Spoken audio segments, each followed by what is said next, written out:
Hello everyone and welcome back to a new video.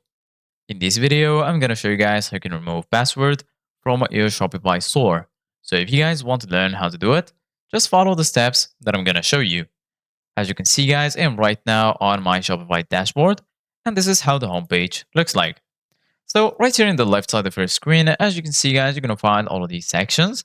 You're going to find the home section, orders, products, customers. Right here, you're going to find content, analytics, and marketing and discounts. Here under sales channels, you're going to find online store, point of sale. And here under apps, you're going to find your applications. And lastly, in the bottom, you're going to find settings. So right now, what you need to do, guys, is go to online store, give it a click, and then here under it, you're going to find themes, blog posts, pages, navigation, and lastly, preferences. Go ahead and click on preferences, and then here you're going to find all of these titles, title and media description, social sharing image, Google Analytics, Facebook Pixel, and in the bottom, you're going to find password protection.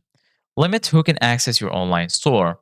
So basically, guys, this you will be actually having a password by default, but if you want to remove the password and let anyone access your online store, you need to pick a plan.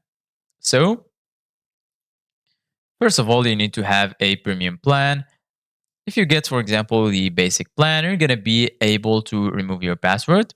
So just go right there to preferences and password protection, and then just uncheck this box, restrict access to visitors with the password.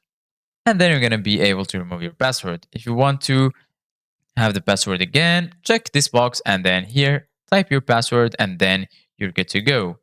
So this is it guys for today's video. Thank you guys for watching. Don't forget to like, subscribe, and see you guys in the next video.